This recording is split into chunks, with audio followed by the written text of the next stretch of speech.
నమస్తే, welcome to meta news. 2024 election heat పెరిగిపోయింది. నియోజకవర్గాల్లో క్యాండిడేట్లను ఆల్రెడీ అనౌన్స్ చేశారు. వాళ్ళు ప్రచారాల్లో మునిగిపోయారు.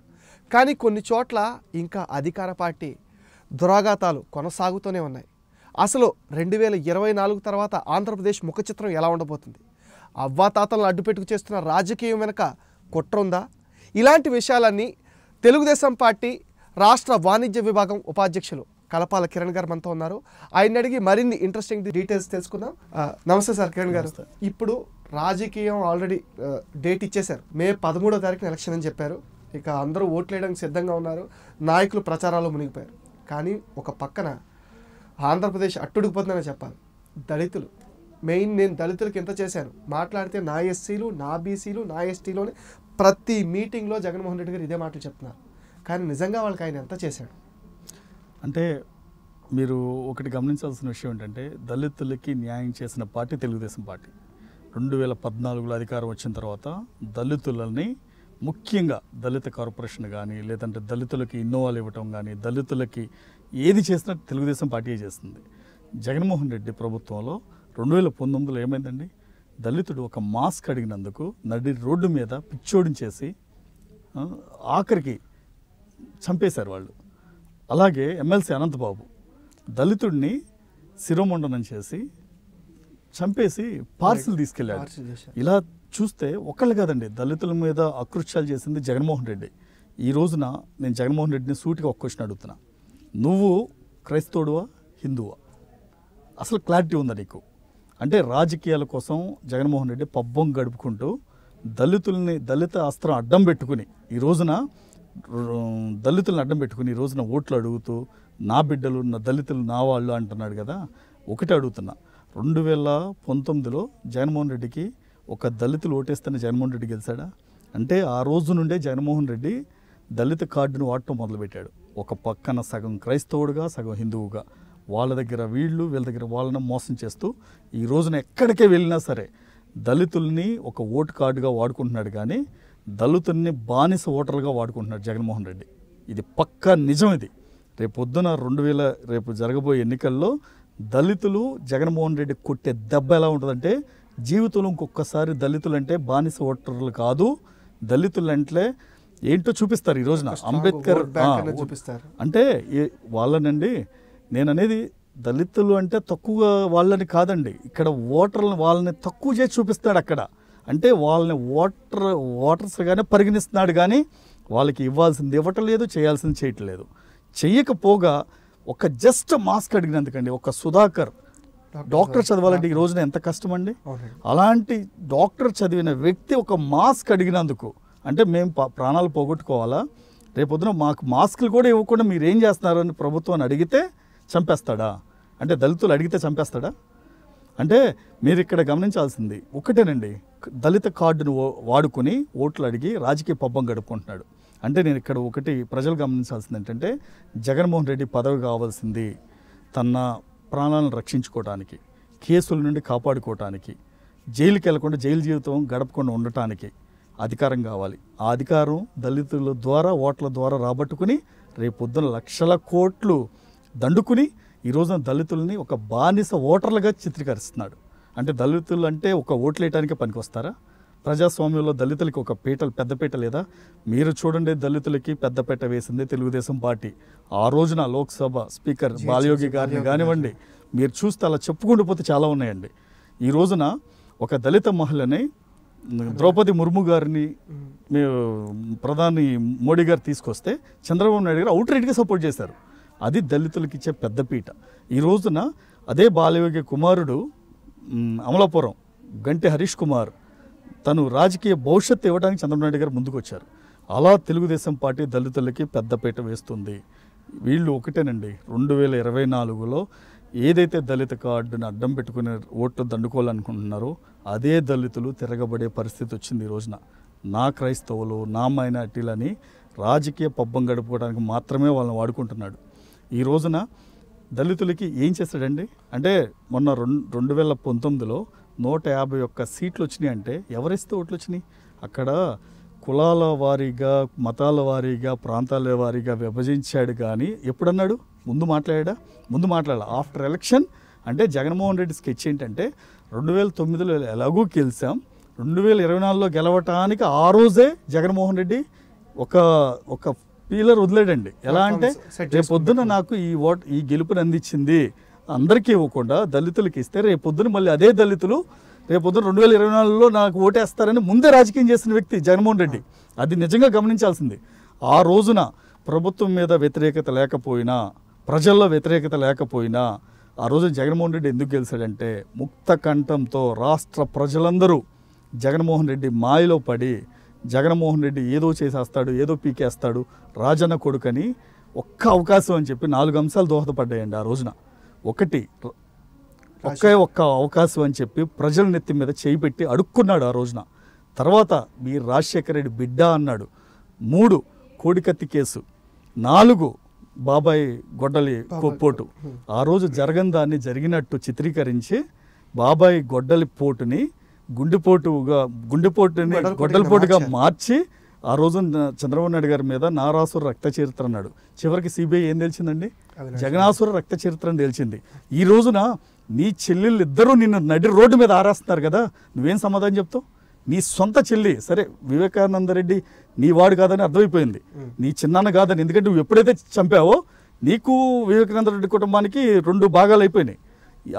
నీ చెల్లి, సొంత చెల్లి, నిన్ను తోడబుట్టుకుని చెల్లి, నీ రక్తం పంచుకొని పెట్టిన చెల్లి, ఆవిడ కూడా ఈ రోజున జగన్మోహన్ రెడ్డి ఒక దుర్మార్గుడు, ఒక రాక్షసుడు అంటుందంటే ఏంటండి? ఒక చెల్లికి ఎంత గాయమైతే ఆ మాటలు మాట్లాడుతుంది. పైగా పార్టీ కోసం స్టార్ క్యాంపెయినర్గా ఇప్పుడు తన్ని జగనన్న వదిలి బాను అని చెప్పి ప్రజల్లో ఒక జగనన్నకి బ్రాండ్ అంబాసిడర్గా బయటకు వెళ్ళింది. ఈ రోజున తన జగన్మోహన్ రెడ్డి తన చెల్లికి ఏం చేశాడండి? ఈ రోజున మీరు ఒకటే గుర్తుపెట్టుకోండి, జగన్మోహన్ రెడ్డి ఏదైతే గొడ్డలి అని నమ్ముకున్నాడో అదే గొడ్డలి షర్మిలకి ఇస్తే ఫస్ట్ వేటు పడేది జగన్మోహన్ రెడ్డిదే. మీరు చూడండి కావాలంటే. అంటే తను అంత వ్యాక్స్ అయిపోయింది. ఒక అన్నని కూడా చూడదు అక్కడ, అన్న లేదంటే నా తోడబుట్టినోడని కూడా చూడదు. ఎందుకంటే ఇప్పుడు నువ్వు ఏదైతే రాజకీయం నేర్పావో గొడ్డలతో వచ్చినాడు గొడ్డలతోనే పోతాడు, ఓకే, బాంబులతో వచ్చినాడు బాంబులతోనే పోతాడు, ఫ్యాక్షన్తో వచ్చినాడు ఫ్యాక్షన్తోనే పోతాడు. ఈ రోజున జగన్మోహన్ రెడ్డి అరాచకాలు ఇవన్నీ బయటపడుతున్నాయి. అంటే ఇంట గెలవనోడు రచ్చ గెలుస్తాడా? ఇంట్లోనే నీ వెనకాల 100 మంది కింద నుండి పెడుతున్నారే, నువ్వు జనాలకి ఏం సమాధానం చెప్తావు? నువ్వు ఇంటిని సరిదిద్దుకోలేనాడివి, రాష్ట్రాన్ని ఎలా నువ్వు సరిదిద్దుతావు? అంటే నువ్వు చేయాల్సింది ఇప్పుడు దాకా జగన్మోహన్ రెడ్డి వీళ్ళకి ఎంత ఇచ్చాను, దళితులకు అంత ఇచ్చానని చెప్తున్నాడు. ఎవడబ్బో సొమ్ము ఇచ్చాడు? అది రాష్ట్ర ప్రజల డబ్బు. అది ప్రజలు పన్నుల రూపాయన కట్టిన డబ్బు. నువ్వేమన్నా సంపాదించి లేదా నువ్వు దోచుకునే డబ్బుని ఏమన్నా పంచుతున్నావా? ఈ రోజున 14 లక్షల కోట్లు అప్పు చేశాడు జగన్మోహన్ రెడ్డి. ఎవడ సొమ్ము అది? అప్పులు తెచ్చిన సొమ్ము ఎవరిదది? నీదా? అది కాకుండా ఇంకొక పెద్ద స్కామ్ ఉందండి, మీరు గమనించాల్సింది. మీడియా ముఖంగా చెప్తున్నాను, 14 లక్షల కోట్లు డైరెక్ట్గా అప్పు తీసుకొచ్చాడు. అవి కాకుండా మనం కట్టే ఇంటి పన్ను, మనం కట్టే చెత్త పన్ను, మనం కట్టే ఇన్కమ్ ట్యాక్స్ కానీ, లేదు అంటే కనుక 14th ఫైనాన్స్ కమిషన్ ద్వారా వచ్చే డబ్బులు కానీ, ఇవన్నీ సంవత్సరానికి 1,00,000 కోట్లు ఉన్నాయి. అంటే 5 ఏళ్లలో 5 లక్షల కోట్లు. ఈ 14 + 5 19 లక్షల కోట్లు. ఈ రోజున జగన్మోహన్ రెడ్డి ఏం చెప్తున్నాడు? పేద ప్రజలకి, నా వాళ్ళకి, దళితులకి, నా వాళ్ళకి జగన్ మీ బిడ్డ 2,50,000 కోట్లు పంచానని డైరెక్ట్గా చెప్తున్నాడు. ఓకే, సరే నువ్వు చెప్పిన లెక్కే జగన్మోహన్ రెడ్డి, 19 లక్షల కోట్లు నువ్వు పంచింది 2.5 లక్షల కోట్లు. సరే జీతాలు పెన్షన్లు ఒక 7,000 కోట్లు, అంటే సంవత్సరానికి 80,000 కోట్లు. 5 సంవత్సరాలకి 4 లక్షల కోట్లు. అంటే నువ్వు పంపించింది 2.5 + 4 లక్షల కోట్లు తీసేస్తే 6.5 లక్షల కోట్లు. మిగతా 11.5 లక్షల కోట్లు ఏమైపోయినాయి జగన్మోహన్ రెడ్డి? దానికి సమాధానం చెప్పు. నువ్వు ఏమైపోయినాయి అండి అవన్నీ? అంటే ఈ 11.5 లక్షల కోట్లలో నువ్వేమన్నా అభివృద్ధి చేసావా? నువ్వేమన్నా బిల్డింగ్లు కట్టావా? రాజధాని కట్టావా? పోలవరం కట్టావా? ఏమన్నా నిన్ను చూసి ఇండస్ట్రీస్ వచ్చినాయా? ఏమైపోయినాయి? 5 లక్షల కోట్లు అప్పలంగా దోచుకున్నాడండి ఈ 5 ఏళ్ళలో. ఇవన్నీ ప్రజలు గమనించాలి. నిన్ను చూసి ఏ మోహం పెట్టుకుని జనాలను ఓట్లు అడుగుతున్నావు? నిన్ను చూసి ఓటు ఎందుకు వేయాలి? నువ్వు మరలా ముఖ్యమంత్రి అయితే అసలు నువ్వు జనానికి చేసేది ఏంటి? అంటే ఈ 14 లక్షల కోట్లని ఇంకో 14 లక్షల కోట్లు అప్పు చేసి 30 లక్షల కోట్లు రేపొద్దున దేశాన్ని ఏదో కంట్రీకి అమ్మేస్తాడు, నడి రోడ్డు మీద అమ్మేస్తాడు. ఇవన్నీ జగన్మోహన్ రెడ్డి చేసే అగత్యాలండి. ఇవన్నీ దళితుల మీద ప్రేమ లేదు, దళితులని బానిస ఓటర్లుగా చిత్రీకరిస్తున్నాడు. దళితులంటే నాకు ఓట్లు వేసే బానిసలని చెప్పకనే చెప్తున్నాడు. మీరంతా దళిత సోదరులందరూ మీరు ఒకటే గమనించాలి, జగన్మోహన్ రెడ్డి చేసే ఈ అన్యాయాన్ని కుటుంబం ప్రశ్నిస్తుంది. తన చెల్లి ప్రశ్నిస్తుంది, తన చిన్నాన్న కూతురు ప్రశ్నిస్తుంది. మీరు కూడా ప్రశ్నించండి. జగన్మోహన్ రెడ్డిని నడి రోడ్డు మీద ప్రశ్నించండి మీరు. ఎందుకంటే జగన్మోహన్ రెడ్డి లాగా మాకు ఆత్మాభిమానం, క్రమశిక్షణ, తెలుగుదేశం పార్టీ క్రమశిక్షణ గల పార్టీ.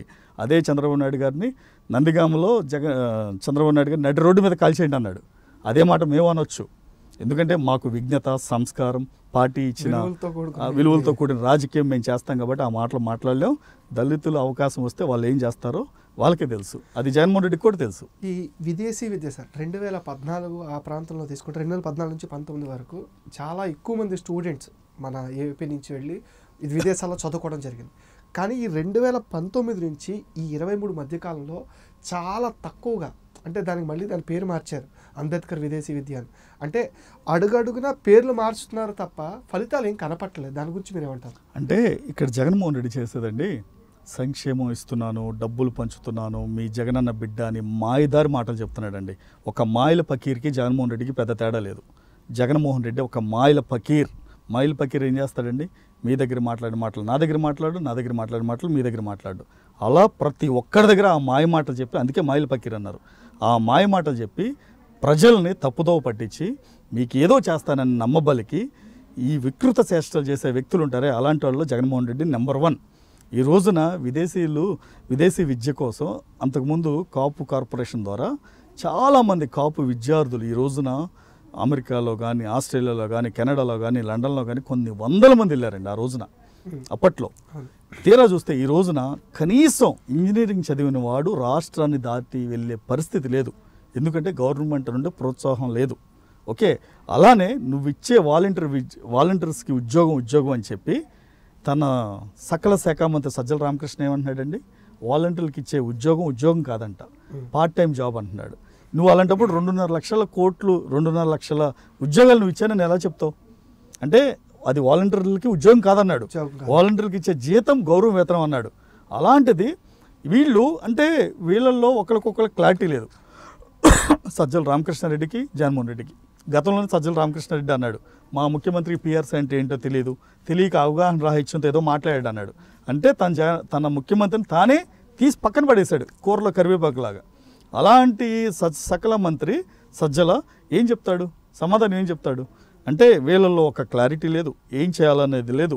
75 మంది సలహాదారులకి వేల కోట్లు డబ్బులు దోచిపెట్టి ఒక్కొక్కరికి ఉద్యోగాలు ఇచ్చి వాళ్ళకి టీఏలు, డిఏలు, డ్రైవర్లు, అసిస్టెంట్లు, పర్సనల్ సెక్రటరీలు ఎంతమంది ఇచ్చి జగన్మోహన్ రెడ్డి చేసేదేంటి? నీకు నిజంగా క్యాపబిలిటీ ఉంటే, నీ దగ్గర క్యాలిబర్ ఉంటే నీకు 75 మంది సలహాదారులు అవసరమా? వాళ్ళు ఐఏఎస్లు, ఐపీఎస్లు వాళ్ళు చదువుకుని రాష్ట్రాని కోసం అడ్మినిస్ట్రేషన్ వ్యవస్థను కానీ, పోలీసు వ్యవస్థను కానీ నడపడానికి వాళ్ళు ఉన్నారు, బ్యూరోక్రాట్స్ ఉన్నారు. వాళ్ళని కాదని 75 మంది సలహాదారులు పెట్టుకుని ఈ రోజున ప్రతి ఒక్కడికేనండి, ఒకళ్ళు కాదు, ఇటు ఉద్యోగాలు లేక నిరుద్యోగ యువత రాష్ట్రం మొత్తం విలయతాండవం చేస్తుంది. మొన్న తెలంగాణలో చూశారు, నిరుద్యోగ యువత తిరగబడితే కేసీఆర్కి ఎటువంటి దెబ్బ తగిలింది. రేపొద్దున అదే నిరుద్యోగులు తిరగబడితే రాష్ట్రంలో జగన్మోహన్ రెడ్డి పరిస్థితి ఏంటి? ఎందుకంటే జగన్మోహన్ రెడ్డికి ఇది ఒక్కటి వచ్చు, ఇది రాదు అని తెలియదండి. తనకి ఏది రాదు. He's unfit for politics, he's unfit for business also. ఎందుకంటే తండ్రి అధికారాన్ని అడ్డం పెట్టుకుని వేల కోట్లు సామ్రాజ్యం స్థాపించాడు. నీకు నిజంగా దమ్ము ధైర్యం ఉంటే తండ్రి అధికారం కాసేపు పక్కన పెట్టి 1,00,000 రూపాయలతో వ్యాపారం చేసి సక్సెస్ అవ్వు. నీ దగ్గర క్యాపబిలిటీ ఏంటో, నీ క్యాలిబర్ ఏంటో ప్రజలకు అర్థమవుద్ది. ఇప్పుడు క్విట్ ప్రోలో మీకు ఒక కాంట్రాక్ట్ ఇస్తే మీ దగ్గర నుండి 100 కోట్లు దండుకుని కంపెనీలో ఇన్వెస్ట్ చేసుకుని ఎవరు చేయటం అండి? సాక్షి ఉంది, మొన్నటిదాకా ఎంత నష్టాల్లో ఉంది. జగన్మోహన్ రెడ్డి సీఎం అయ్యే వరకు సాక్షి రోజుకి ₹1,00,000 నష్టం. ఈ రోజున అదే సాక్షి 1,000 కోట్లలో ఉంది. అంటే అది ఎవరి డబ్బు? అంటే నువ్వు కష్టపడిన డబ్బా? భారతి గారు ఇంటింటికి వెళ్ళి పేపర్ వేసిందా ఆవిడేమన్నా? లేదా ఆవిడేమన్నా డిజిటల్ మార్కెటింగ్ చేసిందా? జగన్మోహన్ రెడ్డి చేశాడా? ఇవన్నీ ఏంటంటే జగన్మోహన్ రెడ్డి అధికారాన్ని అడ్డం పెట్టుకుని ఆస్తులు కూడబెట్టుకోవడం, అలానే తన రాజకీయ పబ్బం గడుపుకోవడానికి, కేసుల నుండి బయటపడటానికి, సిబిఐ దగ్గర అరెస్ట్ కాకుండా ఉండటానికి ఈ రోజున ఒక ముఖ్యమంత్రి 3,000 వాయిదాలు తీసుకుని ఈ రోజున ప్రజల్లో తిరుగుతున్నాడంటే నువ్వు ఏ విధంగా నువ్వు ప్రజలకు సమాధానం చెప్పగలుగుతావు? నీ పక్కన ఉన్న వాళ్ళు కూడా, ఒక ఎమ్మెల్సీ అనంతబాబు ఒక మర్డర్ చేసి డ్రైవర్ని మూటగట్టి పార్సిల్ చేస్తే నువ్వు వాడికి వేసిన శిక్ష ఏంటి? అంటే తల్లి అంటే ఎటు వెళ్తే పిల్లలు అటు వెళ్తారని వాళ్ళ నాయకుడు ఎటు వెళ్తే కింద వాళ్ళు అలాగే వెళ్తారు. ఇప్పుడు నీ దగ్గర అవినీతి ఉంది, నీ కింద వాళ్ళు అవినీతి చేయకుండా ఎలా ఉంటారు? నువ్వు వాళ్ళని ఏం క్వశ్చన్ చేస్తావు? నువ్వు చేసేదే తప్పుడు పని అయినప్పుడు, నువ్వు చేసేది అవినీతి అయితే నీ కింద వాళ్ళకి నువ్వు సమాధానం ఏం చెప్తావు? మీరు చేయొద్దంటే నువ్వేమన్నా పత్తిత్తా అని అడుగుతారు జగన్మోహన్ రెడ్డిని. అంటే అలా అడిగే ప్రశ్న కూడా లేదండి. జగన్మోహన్ రెడ్డికి అలా అడిగే అర్హత కూడా లేదు. ఎందుకంటే దోచుకోవటం దాచుకోవటం తను ఏదైతే చేస్తున్నారో తన మంత్రులు ఎమ్మెల్యేలు కూడా అదే చేస్తున్నారు. కింద స్థాయి ఎవరికి కార్యకర్తల ఎక్సెప్షన్ కాదు అది. ఎందుకంటే మనం సరిగ్గా ఉంటే మన కింద వాళ్ళు పనిచేస్తారు. నువ్వే సరిగ్గా లేనప్పుడు నువ్వే కేసుల్లో ఉండి 16 నెలలు జైలు శిక్ష పడినోడివి నువ్వు ముఖ్యమంత్రి అయితే నీ కింద వాళ్ళు నీ కింద ఎలా పనిచేస్తారండి? ఒకటి చూడండి, తండ్రి తప్పుదారులో ఉంటే పిల్లలు కూడా తప్పుదారులోనే ఉంటారు. సేమ్ అంతే. రాజకీయాలు కూడా అతిథులు కాదండి ఎవరు. నువ్వు తప్పుదారులో ఉన్నప్పుడు నీ కింద మంత్రులు ఎమ్మెల్యేలు కూడా అలాగే ఉంటారు. 175 మందిలో 80 మందిని మారుస్తున్నా అన్నాడు. నిజంగా కనుక నువ్వు సంక్షేమం ఇచ్చి ప్రజలకు ఇంత సేవ చేస్తే 80 మంది ఎమ్మెల్యేలను మార్చాల్సిన అవసరం ఏంటి? ఇక్కడ మార్చాల్సింది ఏంటంటే ఎమ్మెల్యేలు కాదు, జగన్మోహన్ రెడ్డిని మారుస్తే రేపొద్దున కనీసం డిపాజిట్లైనా వస్తాయండి, 20 సీట్లైనా వస్తాయి. ఎందుకంటే రాష్ట్రంలో అంత జగన్మోహన్ రెడ్డి మీద అంత యాంటీ ఉంది.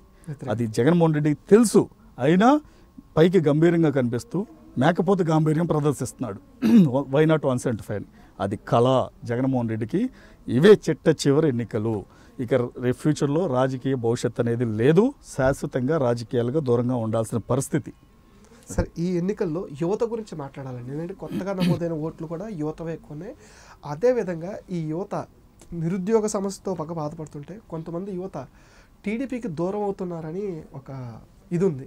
దానిపైన మీరు అంటే ఇక్కడ మనం గమనించాల్సిన విషయం ఏంటంటేనండి, గతంలో ఎవరైతే అంటే ఒకప్పుడు 20 సంవత్సరాల క్రితం ఇంటికి ఊరికి ఒక ఇద్దరు ఉండేవాళ్ళు, అమెరికా వెళ్ళేవాళ్ళు.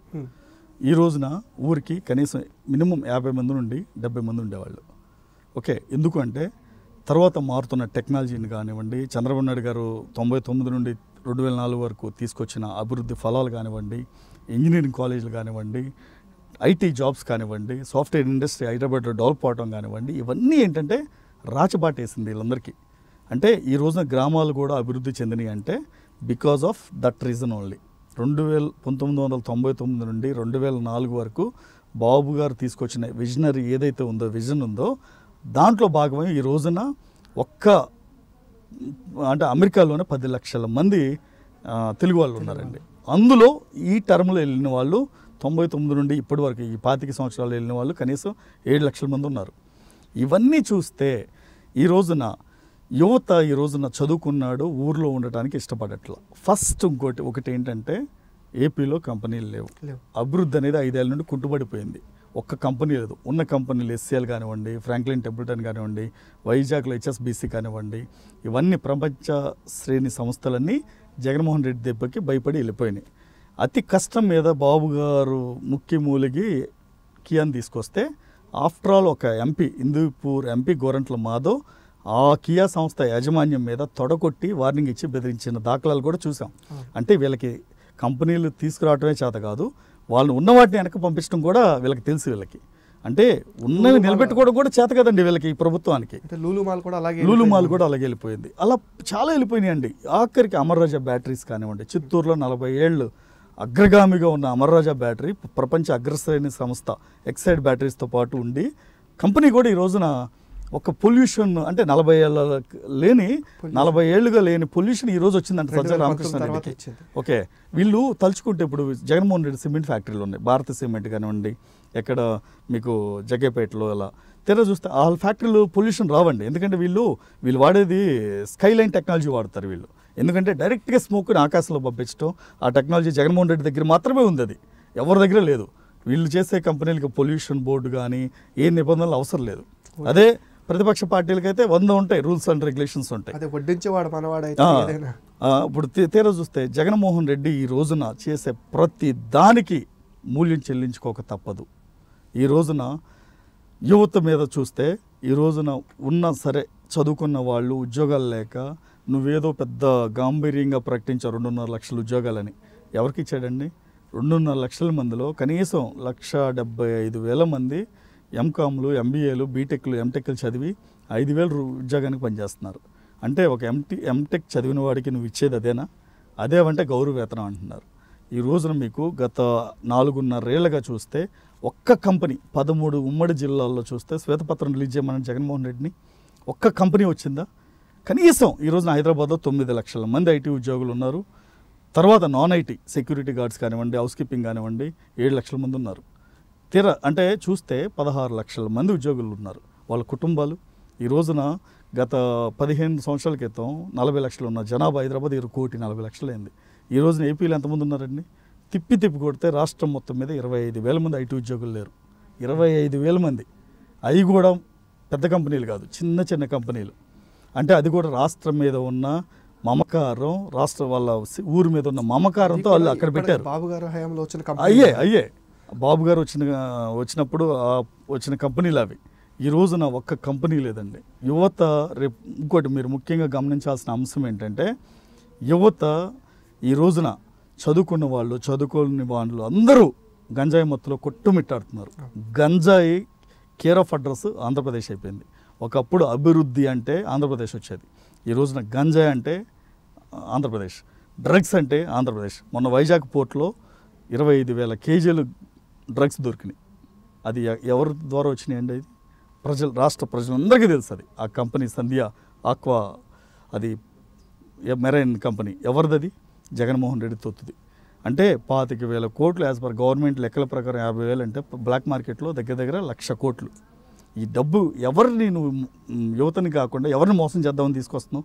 అంటే జగన్మోహన్ రెడ్డికి గంజాయి అయినా డ్రగ్ అయినా తనకి ఏదైనా ఒకటే, తనకి డబ్బు కావాలి. నిరుద్యోగ యువత దగ్గర 1,600 మంది చనిపోయారండి గంజాయికి బలైపోయి. వీళ్ళందరికీ సమాధానం ఏం చెప్తావు? ఒక పక్కన ఉద్యోగాలు లేవు, ఒక పక్కన వాళ్ళకి భరోసా లేదు.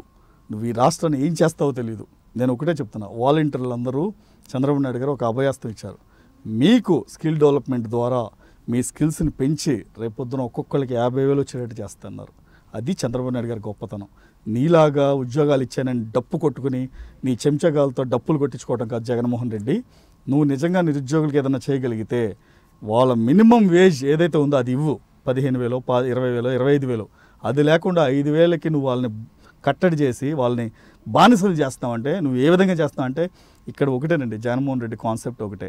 తను బాగుపడాలి, తన కుటుంబం బాగుపడాలి, తన చెంచగాలు బాగుపడాలి. రాష్ట్రం ఏమైపోయినా పర్లా, నిరుద్యోగులు, రైతులు, ముసలివాళ్ళు, పెన్షన్దారులు ఎవరైనా పర్లేదు. జగన్మోహన్ రెడ్డి కాన్సెప్ట్ ఒకటే, తను బాగుండాలి, తన కుటుంబం బాగుండాలి, తన పక్కన చెంచగాలు బాగుండాలి. అదే కాన్సెప్ట్ అండి. నిరుద్యోగ యువతన్నా, నిరుద్యోగ యువకులన్నా సరే తనకి అది రక్షణ కాదు కదా, అభిమానం కూడా లేదు వాళ్ళ మీద, ప్రేమ మమకారం అదే ఉండదు మనిషికి. సార్ ఇప్పుడు 2019లో జగన్మోహన్ రెడ్డితో ఎవరైతే నేతలు ఉన్నారో వాళ్ళు కూడా జగన్మోహన్ రెడ్డిని చూసి భయపడి ఇక చాలు మాకు ఈ పార్టీ వీడు వెళ్ళిపోతున్నా సరే, జగన్మోహన్ రెడ్డి మాత్రం ఒక మొండి ధైర్యంగా అలా కూర్చుని అంటే ఎందుకు ఎవరిని ఇచ్చేద్దామని ఇంకా స్టెబిలిటీగా మెయింటైన్ చేస్తుంది. ఇందాక మీకు చెప్పాను కదా, జగన్మోహన్ రెడ్డి దమ్ము ధైర్యం దళితులే. దళిత ఓటర్లను అడ్డం పెట్టుకుని గెలవాలని చూస్తున్నాడు. దళితుల్ని బానిస ఓటర్లుగా చూస్తున్నాడు. అంటే దళితుల మీద తనకి ప్రేమ లేదు, ఉన్నట్టు నటిస్తాడు, దళితులకు చేస్తున్నట్టు నటిస్తాడు. అదంతా నటన మాత్రమే. దళితుల మీద ఇటువంటి ప్రేమ మమకారం ఏమీ లేని వ్యక్తి జగన్మోహన్ రెడ్డి. బీసీ నాయకులు కూడా బయటకు వచ్చి ఎవరి మీద ఉండదండి. 2019లో గెలిచినప్పుడు రాష్ట్ర ప్రజలందరూ, అప్పటికి కులాల విభజన లేదు, ప్రాంతాల విభజన లేదు, మతాల విభజన లేదు ఆ రోజున. కానీ ప్రజలందరూ ఆ రోజు ప్రభుత్వం మీద, ముఖ్యమంత్రి మీద వ్యతిరేకత లేకపోయినా ఓటేశారు. వేసిన తర్వాత గేమ్ స్టార్ట్ చేశాడు. నాకు ఓటు వేసింది వీళ్ళే అని. ఎందుకంటే తను చాలా ముందు చూపుతో ఆ స్కెచ్ చేశాడు. 2024లో ఈ కార్డు ఉపయోగపడద్దని ముందే, నేను గెలిచింది 151 వీళ్ళ వల్లనే అంటే వాళ్ళని ఒక మాయలోకి, ఒక ట్రాన్స్లోకి తీసుకెళ్ళిపోయి ఆ కార్డును ఇప్పుడు వాడుతున్నాడు. అంటే ఆ రోజు గెలిచేటప్పుడు కులాలు, మతాలు, ప్రాంతాలు ఏమీ లేవు. జనాలు గెలిచారు. ఆ రోజున ప్రశాంత్ కిషోర్ తనకి వ్యూహకర్తగా ఉన్నాడు, తను చెప్పినట్టు చేశాడు. వాళ్ళు చెప్పింది 2 సక్సెస్ అయినాయి, కోడికత్తి, బాబాయ్ మర్డర్. ఓకే, ఇప్పుడు తను ప్రతి రాజకీయానికి ఒక శవం కావాలండి. 2014లో తండ్రి శవం, 2019లో బాబాయ్ శవం, 2024లో అవతాతల శవాలు, పెన్షన్దారుల శవాలు. అంటే జగన్మోహన్ రెడ్డి ఒక శవ రాజకీయాన్ని చేయటానికి పనికొస్తాడు కానీ రాజకీయం చేయడానికి పనికిరాడు. నాకు ఒకటి గుర్తొస్తాండి జగన్మోహన్ రెడ్డిని చూస్తే, స్పైడర్ సినిమాలో మహేష్ బాబు హీరోగా విలన్ ఉంటాడు. వాడు ఎంత వైలెంట్గా ఉంటాడంటే జగన్మోహన్ రెడ్డిది కూడా సేమ్ క్యారెక్టర్, మీరు చూడండి కావాలంటే. ఎందుకంటే జగన్మోహన్ రెడ్డి నైజం అదే సేమ్ అంతే. అంటే తను అనుకున్నది జరిగి తీరాలి. అడ్డొస్తే కుటుంబ సభ్యుడైనా బయటోడైనా ఎవడైనా ఒకటే. అది ఆల్రెడీ చూసాను 2019లో. ఎన్నికల్లో బాబాయ్ మర్డర్ కేసుని ఏ విధంగా వాడుకున్నాడో చూసాం. అప్పుడు సిబిఐ కేసు దర్యాప్తుకి ఇవ్వాలన్న నువ్వు ఈ రోజున సిబిఐకి ఎందుకు ఇవ్వట్లేదు? అధికారం నీకు 5 ఏళ్ళు ఉంది కదా, ఎందుకు ఇవ్వలేదు? ఇప్పుడు మళ్ళీ 5 ఏళ్ల తర్వాత బాబాయ్ అంశాన్ని ఇప్పుడు తీసుకొచ్చి చిన్నాన్ని ఎవరు చంపారో మాకు తెలుసు అని పైకి కపట నాటకాలు ఆడుతున్నాడు జగన్మోహన్ రెడ్డి. ఒక హంతకుడిని పక్కన పెట్టుకుని నువ్వు రాజకీయ సభలు పెడుతున్నావంటే నీకు సంబంధం లేకుండా అది జరుగుంటుందా? ఫస్ట్ క్వశ్చన్ అది. నెక్స్ట్, నీ చెల్లికి ఏం సమాధానం చెప్తావు? నీ చిన్నాన్న కూతురికి ఏం సమాధానం చెప్తావు? డైరెక్ట్గా అటాక్ చేస్తుంది, నువ్వేం సమాధానం చెప్తావు? తర్వాత థర్డ్ క్వశ్చన్, రాష్ట్ర ప్రజలకు నువ్వు ఇచ్చే సందేశం ఏంటి? బాబాయ్ని కుటుంబ సభ్యుడిని చంపుకొని రేపు పొద్దున్న నువ్వు ప్రజలకు ఇచ్చే సందేశం ఏంటి? రాష్ట్ర ప్రజలకు కానివ్వండి, లేదంటే దేశానికి ఇచ్చే సందేశం ఏంటి? అంటే నీలాగా రాజకీయ హత్యలు చేయాలా, లేదా నీలాగా హంతకులు ముఖ్యమంత్రులుగా ఉండాలా, లేదా నీలాగా నీ కుటుంబంలాగా లక్షల కోట్లు దోచుకోవాలా? ఇందులో ఏదన్నా ఒకటి దేశానికి ఉపయోగపడేది, రాష్ట్రానికి ఉపయోగపడేది ఉందండి? ఏదీ లేదు. జగన్మోహన్ రెడ్డికి తెలిసిన నైజాం ఒకటే, దోచుకోవడం, దాచుకోవడం, అడ్డొచ్చినోడిని అడ్డు తొలగించుకోవడం. ఇదే నైజాంతో వెళ్తున్నాడు. రేపు రాజకీయంగా జగన్మోహన్ రెడ్డికి కొట్టే దెబ్బ ఎలా ఉంటుందంటే మళ్ళీ ఇంకొకసారి రాజకీయాల వైపు కన్నెత్తి చూడకుండా ఆ దెబ్బ తగలబోతుంది. అది ఫస్ట్ దళిత ఓటర్ల నుండే మొదలవుతుంది. సార్, ఇప్పుడు ఈ 2024 ఎన్నికల్లో మనం ముఖ్యంగా మాట్లాడుకోవాల్సిన ఇంకొక అంశం ఉంది సార్, పెన్షన్స్. వాళ్ళ దగ్గర ఖజానాలో డబ్బులు లేవు, కానీ వాలంటీర్ వ్యవస్థను రద్దు చేశారు కాబట్టి మేము పెన్షన్లు ఇవ్వలేకపోతున్నాం. ఇది అంటే జనాన్ని ఏటువైపు డ్రైవ్ చేస్తున్నారో, ఇందులో నిజాలు ఏంటంటారు అసలు? ఇందులో ఇక్కడ కూడా ఈ జగన్మోహన్ రెడ్డి కపట నాటకాల్లో ఈ పెన్షన్లు కూడా ఇది ఒక పెద్ద నాటకం అండి. ఎందుకంటే అకౌంట్లో డబ్బులు ఉన్నాయి, ఓకే, 4,000 కోట్లు 5,000 కోట్లు ఉన్నాయి. ఆ డబ్బుని ఎవరికి ఇవ్వాలండి? పెన్షనర్స్కి ఇవ్వాలి. ఇవ్వకుండా ఏం చేశాడు? తన చెంచాలు ఎవరైతే బినామీ కంపెనీలు కాంట్రాక్టర్స్ ఉన్నారో వాళ్ళకి స్పెషల్ జీవో ఇచ్చి మరీ ఆ డబ్బుల్ని కాంట్రాక్టర్స్కి ఇచ్చాడు. ఇవ్వకుండా ఏం చేశాడు? వాలంటరీ వ్యవస్థను టీడీపీ వద్దంది, పలానా నిమ్మగడ్డ రమేష్ ద్వారా సిటిజన్ ఫర్ డెమోక్రసీ ద్వారా కోర్టులో వేసి వాలంటీర్లను ఆపారు వీళ్ళు, అందుకని పెన్షన్లు ఇవ్వలేకపోతున్నాను అబద్ధం చెప్పాడు. రాష్ట్ర ప్రజలందరికీ ఒక్కటే చెప్తున్నానండి, ఇది జగన్మోహన్ రెడ్డి ఆడే డ్రామా. ఎందుకంటే మీ ప్రాణాలను సైతం లెక్క చేయకుండా, మీకు పెన్షన్లు అందకుండా, నువ్వు ఈరోజు వాలంటీర్లు లేరు, నేను చేయడానికి ఏం లేదంటున్నావు. ప్రభుత్వ ఉద్యోగులు ఏం చేస్తున్నారండి? ఇప్పుడు వాలంటీర్ వ్యవస్థ లేకముందు గతంలో 10 ప్రభుత్వాలు నడిచినాయి. వాలంటీర్ వ్యవస్థ ఉంది అప్పటికి? లేదు కదా. అంటే నువ్వు ప్రజలని అంటే ఎలాంటి తప్పుదోవ పంటిస్తున్నాడంటే 1000 రేషన్ వెహికల్స్ తీసుకుని దాని మీద కొన్ని లక్షల కోట్లు స్కాములు చేసి, వేల కోట్లు స్కాములు చేసి ప్రజలకు ఇంటింటికి రేషన్ ఇస్తున్నా అని చెప్పి, అంటే జగన్మోహన్ రెడ్డి ఆడే డ్రామాల్లో ప్రతి ఒక్కటి ఇదేనండి. ఎందుకంటే మీరు చూస్తే ఈ పెన్షనర్స్కి పెన్షన్ ఇవ్వకుండా, నేను ఒకటే చెప్తున్నా, ఆ రోజున మద్యం దుకాణాల దగ్గర గవర్నమెంట్ టీచర్స్ని పెట్టావు, గవర్నమెంట్ ఎంప్లాయీస్ని పెట్టావు, మద్యం అమ్మించావు. మరి ఈ రోజున పెన్షన్ ఇవ్వడానికి అదే టీచర్లను ఎందుకు వాడుకోవట్లా నువ్వు? అదే గవర్నమెంట్ ఎంప్లాయీస్ నువ్వు ఎందుకు వాడుకోవట్లా? అంటే నువ్వు మందు తయారు చేసి ప్రజల్లో తీసుకెళ్తే దాన్ని అమ్మి పెట్టాలా? గవర్నమెంట్ ఎంప్లాయీస్ టీచర్స్ అమ్మి పెట్టాలా? ఒక టీచర్ ఉద్యోగానికి ఎంత పలుకుబడి ఉందండి మార్కెట్లో. ఒక టీచర్ అంటే గురువు అంటే దైవంతో సమానం. అలాంటి గురువుల్ని నువ్వు మందు షాపు దగ్గర కాపలా పెట్టావు. అలాంటి గవర్నమెంట్ ఉద్యోగుల్ని మందు షాపుల దగ్గర, బార్ల దగ్గర కాపలా పెట్టావు. వాటికి వాడుకున్నోడివి పెన్షన్లు ఇవ్వడానికి వాడుకోవా? నీకు సకల శాఖ మంత్రి 75 మంది సలహాదారులు ఉన్నారు కదా, చెప్పలేదా వాళ్ళు? అంటే వాలంటీర్ ఇస్తేనే పెన్షన్ అది. ఇది జగన్మోహన్ రెడ్డి ముమ్మాటికి ఆడే డ్రామా ఇది. ఎందుకంటే ఇది ఆల్రెడీ మిస్ఫైర్ అయిందండి. మిస్ఫైర్ ఏం చేయాలో అర్థం కాక తల కొట్టుకుని ఈ సలహాలు ఇచ్చేది ఎదవలు ఎవడరా అని నెత్తి నోరు కొట్టుకుంటున్నాడు ఈ రోజున. ఎందుకంటే ప్రతి సలహాని ఈ పక్కనున్న చెంచగాలు ఇస్తారండి. ఇచ్చి ఏం చేయాలో అర్థం కాక, ఇప్పుడు పెన్షన్లు ఇవ్వాలంటే వాలంటీర్ కావాలా? గవర్నమెంట్ ఎంప్లాయీస్ లేరా? గవర్నమెంట్లో ఎంతమంది ఉద్యోగులు ఉన్నారండి? అన్ని డిపార్ట్మెంట్లో ఎంతమంది ఉన్నారు? అంటే ప్రతి ఒక్కటి బురద చల్లటం, ఆ బురదని టీడీపీకి, తెలుగుదేశం పార్టీకి, చంద్రబాబు నాయుడు గారు అంటించడం, అది మొదటి నుండి అది అలవాటైపోయిందండి. ఈ జగన్మోహన్ రెడ్డి ఆడే డ్రామాలు ఒక్కొక్కటి ప్రజలందరికీ తెలుసు. ఇది అరే బాబు నువ్వు ఆడే డ్రామా ఇది ఎవరు తెలియదు అని చెప్పి ప్రజలందరూ తిరగబడితే ఇప్పుడు మళ్ళీ సెక్షనరీ పెన్షన్లు ఇస్తున్నాడు. అది అయిపోయింది సార్, అయిపోయింది, పంచడం కూడా అయిపోయింది. అంటే ఆ ముందు కుదరని ఇప్పుడు కుదిరింది. అది సార్, ఇప్పుడు ఇది నెక్స్ట్ మంత్ కూడా ఇలాంటి సీన్స్ ఏమైనా క్రియేట్ చేసే ఛాన్స్ ఉందా? చేస్తాడండి, చాలా చేస్తాడు. రేపు పొద్దున నేను మీడియా ముఖంగా ప్రజలందరికీ తెలియజేయాల్సింది ఏంటంటే, హైదరాబాద్లో కానీ ఇతర ప్రదేశాల్లో కానీ రాష్ట్రాల్లో కానీ వేరే దేశాల్లో ఉన్న వాళ్ళు ఎవరైనా సరే రేపు పొద్దున రాష్ట్రం కోసం, రాష్ట్ర భవిష్యత్తు కోసం చంద్రబాబు నాయుడు గారికి ఓటు వేయాలి అంటే మీరందరూ 3 రోజుల ముందే ఊర్లు వెళ్ళాలి. ఎందుకంటే ముందు రోజు గ్యారంటీగా నేను ఒకటి చెప్తున్నానండి, బస్సులు ఆపేస్తాడు. ఎందుకంటే చంద్రబాబు నాయుడు గారి సభలకి తాడేపల్లిగూడ కానివ్వండి, ఇచ్చాపురం కానివ్వండి, చిలకలూరుపేట కానివ్వండి, మీరు ఎక్కడ చూసినా సరే పోలీసు యంత్రాంగం విఫలమైపోయింది. వాళ్ళ డ్యూటీ కూడా సక్రమంగా చేసే పరిస్థితి లేదు. వాళ్ళకి పైనుండి అలాంటి ప్రెషర్లు ఉన్నాయి. చివరికి చిలకలూరుపేట ప్రధానమంత్రి వస్తే ప్రోటోకాల్ ప్రకారం చేయాల్సిన బందోబస్తు కూడా చేయకుండా ఆల్మోస్ట్ ఇటు 25 కిలోమీటర్లు అటు ఒక 25 కిలోమీటర్లు సభకి ఆగిపోయి ఆల్మోస్ట్ 10 నుండి 12 గంటలు ట్రాఫిక్ సమస్యలు వచ్చినాయండి. ఇవన్నీ జగన్మోహన్ రెడ్డి చేస్తాడు. ఇవన్నీ క్రియేట్ చేసేవి. జగన్మోహన్ రెడ్డి సమస్యలను సృష్టించడంలో దిట్ట. ఎందుకంటే సిస్టమ్ ప్రకారం పోడు. సిస్టమ్ ప్రకారం పోతే జగన్మోహన్ రెడ్డి 10 సీట్లు కూడా రావండి.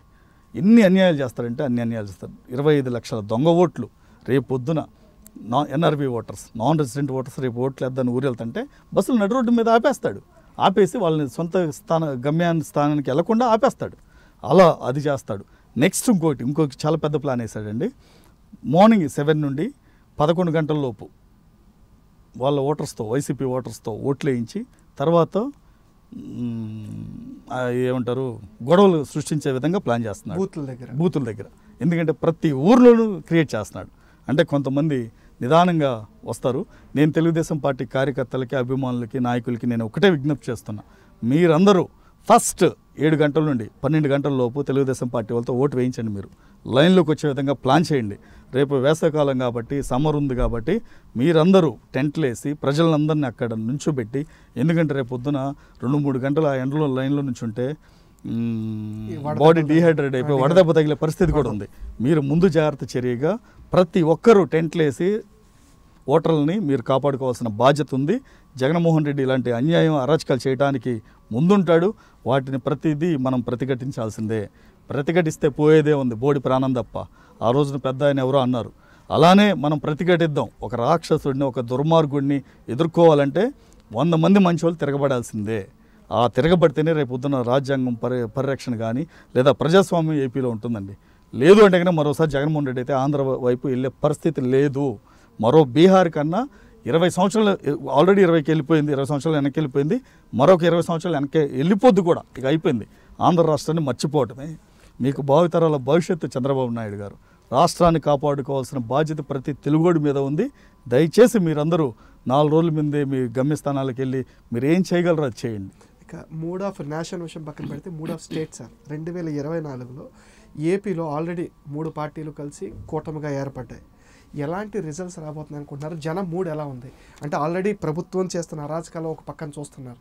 అండ్ ముగ్గురు, ఈ పవన్ కళ్యాణ్ ప్రభావం కానీ, పవన్ కళ్యాణ్ టీడీపీకి ఎంతవరకు హెల్ప్ అవుతారు, బీజేపీ, ఈ కూటమి ఎలాంటి రిజల్ట్స్ తీసుకురాబోతుందని మీరు అనుకుంటున్నారు? అంటే ఒకటేనండి, రేపు జరిగే ఎన్నికల్లో ప్రజలు స్పష్టమైన తీర్పిస్తున్నారండి.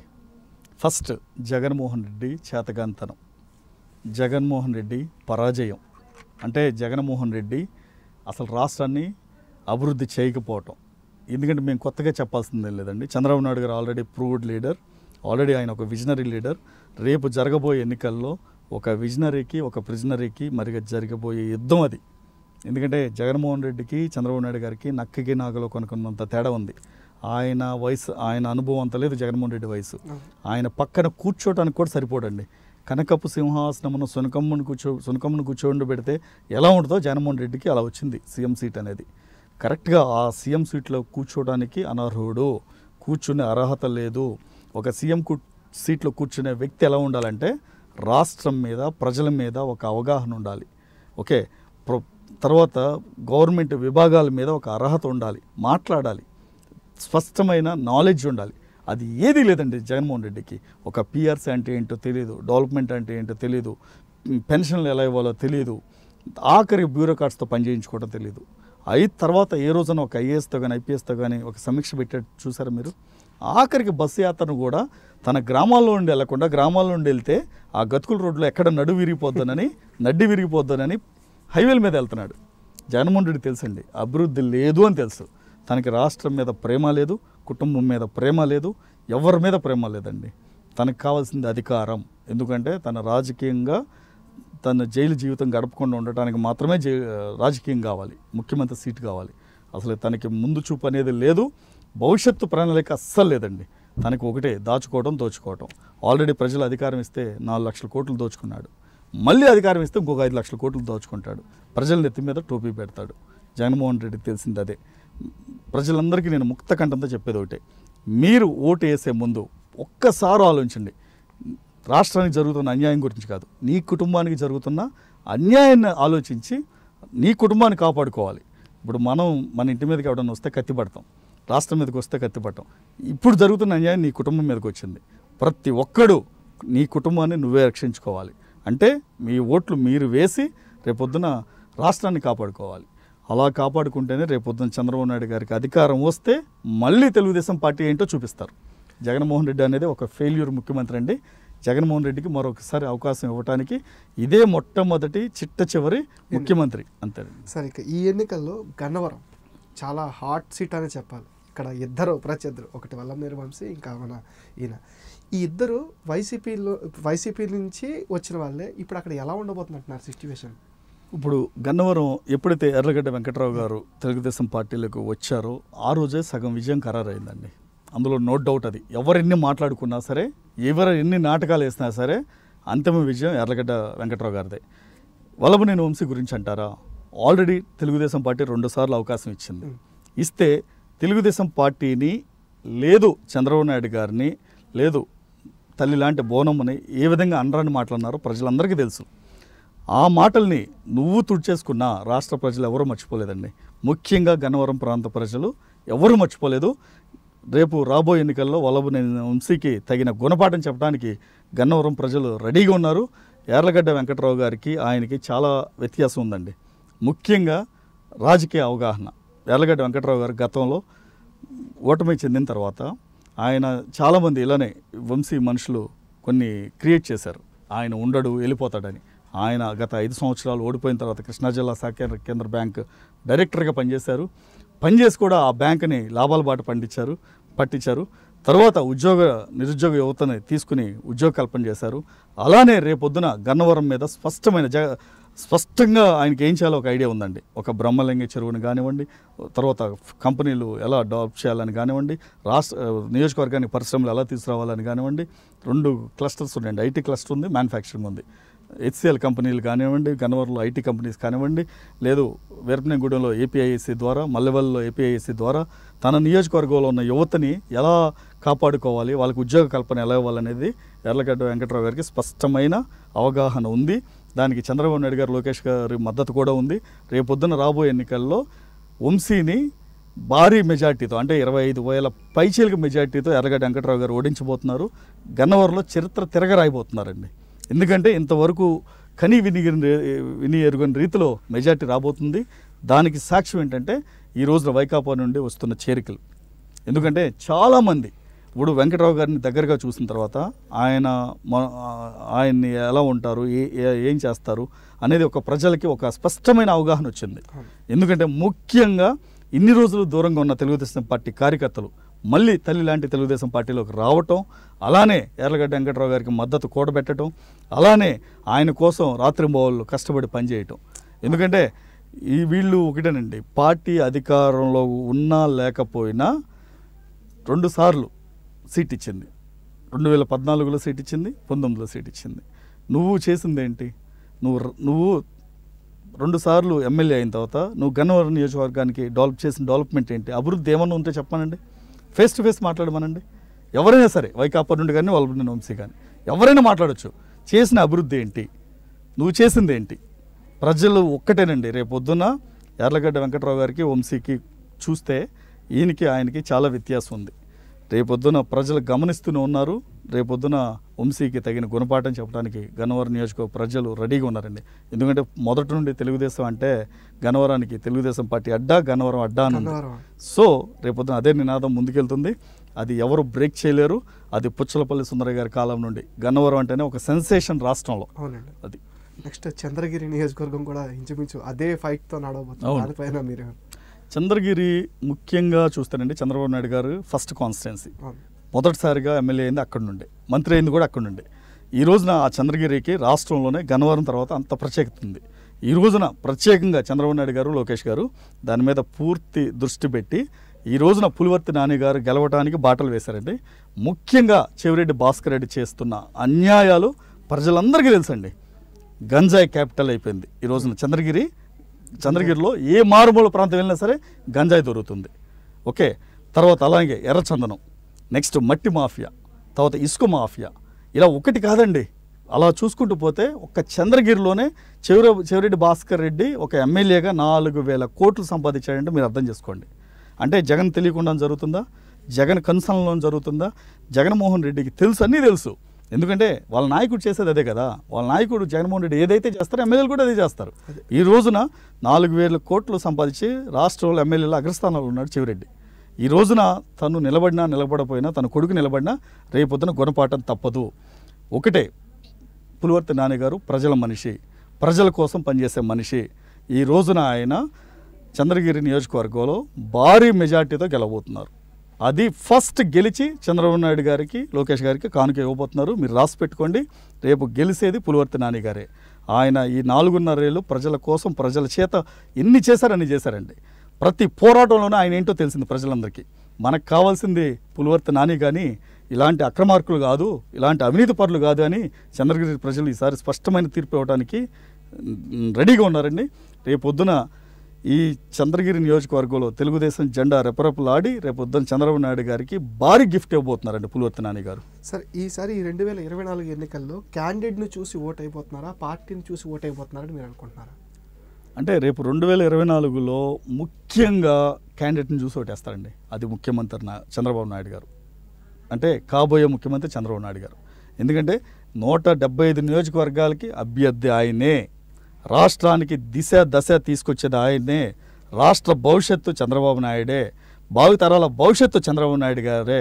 ఈ రాష్ట్రాన్ని అభివృద్ధి చేయాలంటే చంద్రబాబు నాయుడు గారు సీఎం అవ్వాల్సిందే.